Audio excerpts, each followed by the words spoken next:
عليكم ورحمة الله وبركاته. هتكلم النهاردة عن حاجة في الجنائي مهمة جدا، وهي متهم بيتم القبض عليه في أي قضية، قضية مخدرات، قضية سرقة، قضية ضرب، وبيروح المحكمة أو بلطجة. بيروح المحكمة، والمحكمة هنا بتيجي تدي 4 أيام حبس المتهم. 4 أيام يعني إيه حبس المتهم؟ وليه المحكمة وليه النيابة العامة ادت حبس المتهم 4 أيام على ذمة التحقيق ويرعوا لها التجديد؟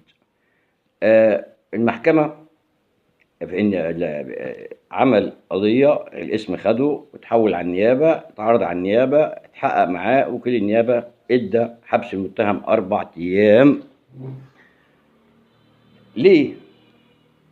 لأنه القانون، هو هنا وكيل النيابة بيطبق قانون، وإذا كانت الجريمة المرتكبة عقوبتها أكتر من سنة، يعني لا تتجاوز سنة، بيخلي سبيله.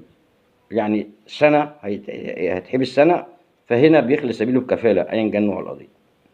إنما إذا رأى السيد وكيل النيابة إن هذه الجريمة تتجاوز العقوبة بتاعتها السنة، فهنا بيدي حبس المتهم 4 أيام على ذمة التحقيق ويرعوا لها التجديد. ليه؟ بيديله دي لسه التحقيق ما خلصش، وبيخشى ان يتم الافراج عن المتهم يأثر على أدلة الجريمة والتحقيق لسه ما خلصش، او يعبث بالأدلة،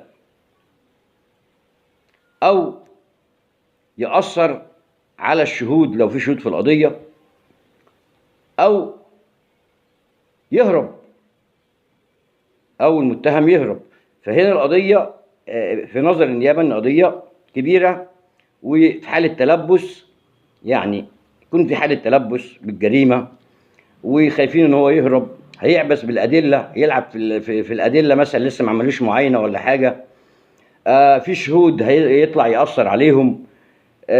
في حاجة تاني، ان هو ممكن خروجه يقدر الأمن العام، يقدر الأمن العام، فيخشى من خروجه. ممكن يكونوا خايفين عليه ان هو من أهلية المجني عليه ان هو يخرجوا يموتوه، فيدي 4 أيام لمصلحة التحقيق، وساعات بتبقى مصلحة المتهم. فهنا عندما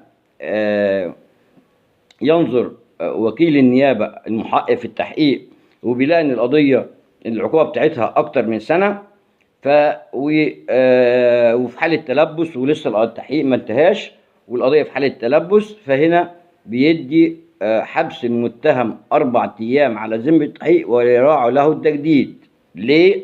تاني مرة هقولها، ان هنا بيخشى من هروب المتهم، او العبث بالأدلة، او التأثير على الشهود، او تكتير الامن العام ان هو يكون بقى مجرم وكده هوت، او ان هو يكون يخشى من أهلية المجني، يكون عامل القتل ولا حاجة، ولو خرج أهل المجني عليه هيقتلوه. فهنا وكيل النيابة بيديله 4 أيام على ذمة التحقيق ويراعى له التجديد. عندما بعد ال4 أيام ما ينزلوا، بينزل قصاد قاضي التجديد.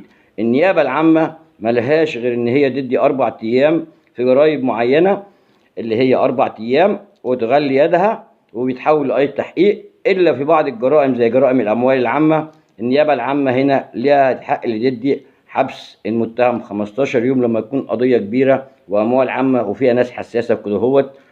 فهنا بتدي 15 يوم، وهي نيابة بتبقى مختصة بحاجة تاني زي نيابة الأموال العامة وكده هوت. وشكرا، يا رب أكون وصلت قلت لكم ليه إن هو وكيل النيابة ما بيطلعش بكفالة، ما بيطلعش المتهم بكفالة، وليه الابن أو اللي عمل الجريمة أو الزوج أو الزوجة اللي عملت الجريمة خدت 4 أيام. وشكرا.